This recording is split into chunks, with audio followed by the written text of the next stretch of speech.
দেখো আজকে আমরা ক্লাস 4-এর অঙ্ক বইয়ের 58 পেজের এটা কি আছে, এদিকে দেখা গুণ্য, গুণক, গুণফল আর এখানে কি পেলাম সেটা বলতে হবে।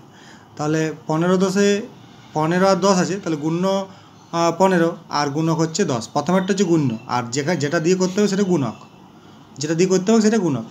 এটা there is no matter of লাফিং, ওকে। তো গুণ্য গুণক যদি স্থান পরিবর্তন করি সেটা মানে কি হচ্ছে সেটাই করে দেখাতে বলেছে। তাহলে 15 গুণ্য আর গুণক 10, গুণফল হবে 15 10 150। তাহলে গুণ্য গুণক হয়ে গেল। এবার কি হচ্ছে আরেকটা দেখব, তা গুণ্য আর গুণকের গুণফল হয়ে গেল 150।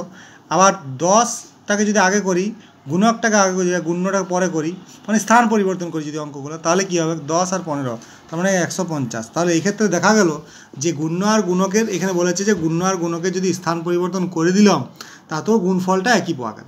পরেরগুলো আমরা ওইরকমভাবে আবার দেখব যে 25 10-এ 25 আর 10, গুণ্য 25 গুণক 30, 10 নয় 30। তাহলে 25 আর 30 হচ্ছে 25 আর 30 গুণ করলে আমরা কত পাবো 750।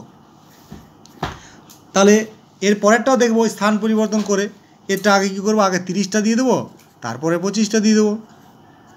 আগে 30 দিলাম, তারপর 25 দিলাম। আগের বারে কী ছিল, 30 পরে ছিল, 25 আগে ছিল। এখন 30 আগে করলাম, তা 30 25-এরও গুণ করলে সে 750 হয়। তাহলে বলা যাচ্ছে যে গুণ্য আর গুণক পরস্পর স্থান বদলাই দিলেও গুণফলটা একই থাকছে। তাহলে এভাবে আমরা সব অঙ্কগুলো করে করে দেখব যে গুণ্য আর গুণকের যদি স্থান পরিবর্তন করা হচ্ছে তাহলে গুণফলটা কি একই থাকছে কি না থাকছে না। তাই এখানে আমরা দুটো করে দেখলাম, গুণফল যদি স্থান পরিবর্তন করে দিচ্ছি গুণ্য আর গুণকের, আগে পিছু করছি, তাহলে দেখা যাচ্ছে গুণফলটা একই পাওয়া গেল। পরেরগুলো এগুলো আমরা সেভাবে করব, এভাবে এই অঙ্কগুলো করতে হবে। Okay, thank you for watching this video.